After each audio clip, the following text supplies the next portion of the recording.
Bolsonaro em prisão domiciliar. O que levou o ex-presidente do Brasil a essa situação? Por que Alexandre de Moraes tomou essa decisão? E o que isso significa para o futuro político do país? Fique comigo até o final deste vídeo, porque eu vou te explicar tudo de forma clara, direta e sem enrolação. O que aconteceu? Na segunda-feira, 4 de agosto de 2025, o ministro do Supremo Tribunal Federal, Alexandre de Moraes, decretou a prisão domiciliar do ex-presidente Jair Bolsonaro. Isso mesmo. Bolsonaro agora está confinado em sua casa, em Brasília, sem poder receber visitas, exceto de familiares próximos e advogados, e com todos os celulares da residência apreendidos pela Polícia Federal. Mas por quê? A resposta está no descumprimento de medidas cautelares impostas anteriormente pelo STF. Em julho, Moraes já havia determinado que Bolsonaro usasse uma tornozeleira eletrônica e ficasse proibido de usar redes sociais, seja diretamente ou por meio de terceiros. O motivo? Indícios de que ele estava obstruindo investigações sobre uma suposta tentativa de golpe de Estado após as eleições de 2022. Mas no domingo, dia 3 de agosto, Bolsonaro apareceu em vídeos postados por aliados, como o senador Flávio Bolsonaro e o deputado Nicolas Ferreira, falando diretamente com manifestante em atos no Rio de Janeiro e em São Paulo.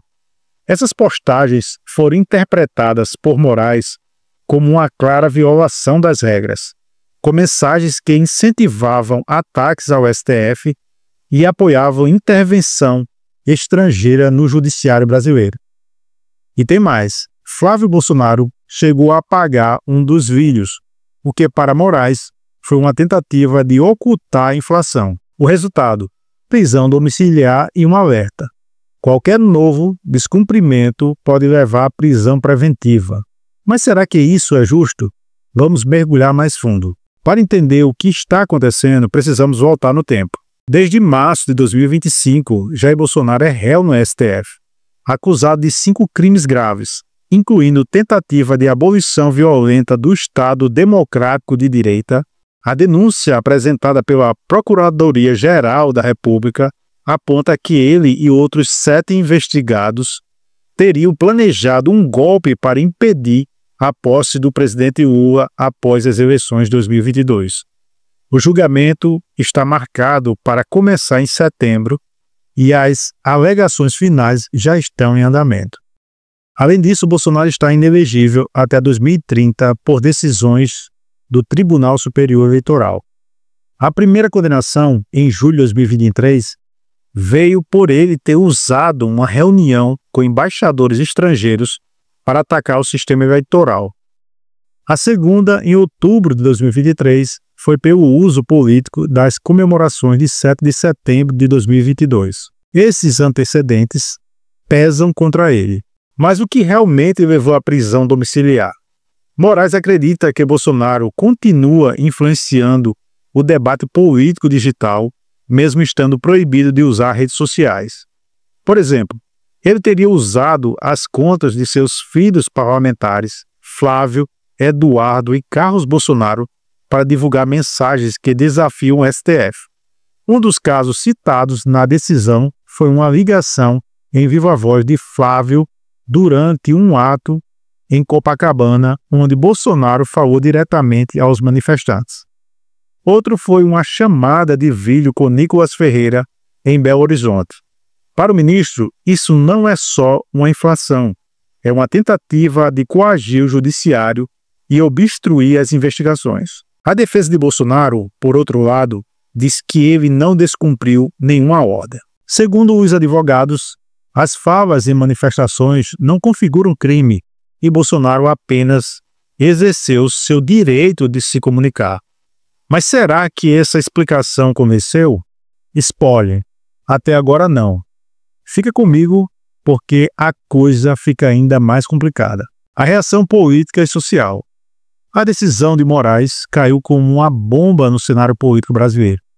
De um lado, aliados de Bolsonaro, como o senador Flávio Bolsonaro e o deputado Sóstenes Cavalcante, classificaram a prisão domiciliar como uma vingança política Eles anunciaram um pacote da paz que inclui propostas como anistia aos condenados pelos atos de 8 de janeiro de 2023 e até o impeachment de Moraes. No Congresso, deputados chegaram a protestar com esparadrapos na boca, simbolizando o que chamam de censura. Por outro lado, parlamentares da base do governo, como o deputado Lindenberg Farias, do PT, defenderam a decisão, dizendo que ela foi proporcional aos atos de Bolsonaro.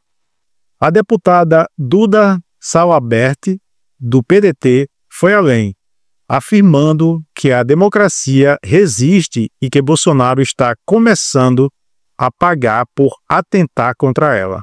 Nas redes sociais, a polarização é ainda mais evidente. Segundo um levantamento da Quaest, 53% das postagens sobre o tema apoiam a prisão domiciliar, enquanto 47% são contrárias. Ou seja, o Brasil está praticamente dividido ao meio. Críticos de Bolsonaro comemoram, enquanto apoiadores denunciam abuso de poder e perseguição. Mas será que Bolsonaro está mesmo sendo perseguido? Ou ele cruzou uma linha que não podia? Vamos analisar isso a seguir. Estratégia ou desafio?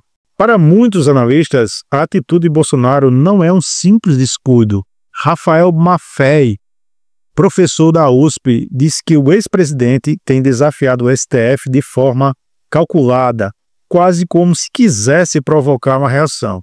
Andrea Sade, da Globo News, vai além. Para ela, Bolsonaro usa o embate com Moraes para desgastar o judiciário e mobilizar sua base de apoiadores, apresentando-se como vítima de perseguição política. A estratégia, segundo Sadi, é clara: manter a narrativa de que ele é um perseguido enquanto aguarda o julgamento de setembro. Isso inflama seus seguidores, que saíram às ruas no dia 3 de agosto pedindo anistia para os condenados de 8 de janeiro e atacando o STF. Mas essa tática tem um custo alto. Cada descumprimento de medidas cautelar reforça a imagem de que Bolsonaro não respeita as instituições e que pode pesar contra ele no julgamento. Do ponto de vista jurídico, a prisão domiciliar é uma medida intermediária. Moraes poderia ter decretado prisão preventiva, mas optou por uma restrição menos severa. Ainda assim, o recado é claro: a justiça é cega, mas não é tola, como o próprio ministro escreveu. Se Bolsonaro continuar desafiando as regras, a prisão em regime fechado pode ser o próximo passo. E aqui vai uma pergunta para você: será que Bolsonaro está jogando um jogo perigoso ou ele realmente acredita que pode vencer o STF? Deixe sua opinião nos comentários. O que vem por aí? O futuro de Jair Bolsonaro agora depende de dois fatores: o julgamento no STF, previsto para setembro, e sua capacidade de cumprir as novas restrições. Se condenado, ele pode enfrentar até 43 anos de prisão.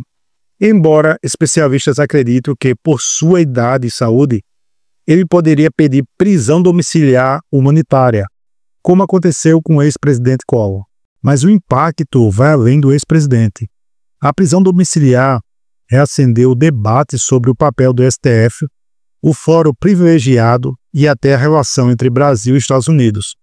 Enquanto aliados de Bolsonaro pressionam por mudanças no Congresso, o governo Lula precisa lidar com as consequências internacionais e internas de um país dividido. E tem mais: a opinião pública está rachada.